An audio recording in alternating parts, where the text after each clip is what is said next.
بسم اللہ الرحمن الرحیم۔ سورہ القصص آیت نمبر 86 سے 82 میں اللہ پاک فرماتا ہے،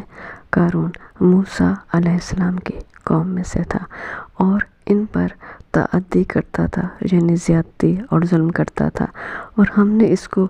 اتنے خزانے دیے تھے کہ ان کی کنجیاں ایک طاقتور جماعت کو اٹھانا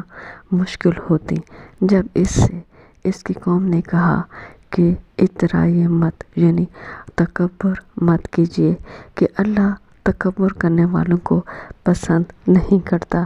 اور جو مال تم کو اللہ نے عطا فرمایا ہے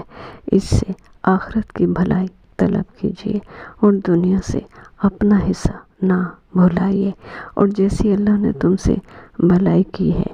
ویسی تم بھی لوگوں سے بھلائی کرو، اور ملک میں فساد کے طلبگار نہ بنو، کیونکہ اللہ فساد کرنے والوں کو دوست نہیں رکھتا۔ بولا کہ یہ مال مجھے میری دانش کے زور سے ملا ہے،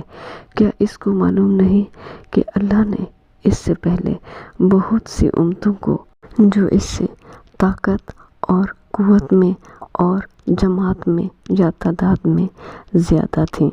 ہلاک کر ڈالی ہیں، اور گنہگاروں سے ان کے گناہوں کے بارے میں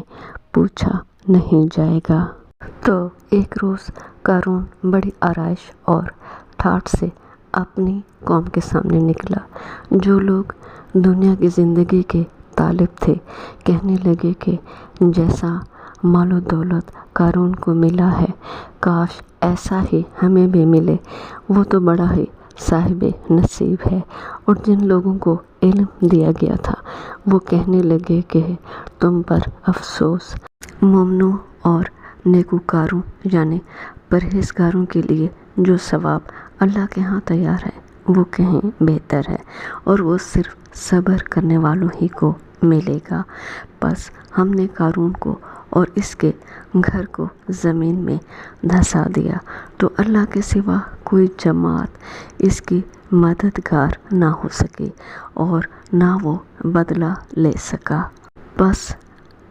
وہ لوگ جو کل اس کے رتبے کی تمنا کرتے تھے صبح کو کہنے لگے، ہائے شامت، اللہ ہی تو اپنے بندوں سے جس کے لیے چاہتا ہے رزق فراخ یعنی وسیع کر دیتا ہے، اور جس کے لیے چاہتا ہے تنگ کر دیتا ہے۔ اگر اللہ ہم پر احسان نہ کرتا تو ہمیں بھی زمین میں دھسا دیتا۔ ہائے خرابی، کافر نجات نہیں پا سکتے۔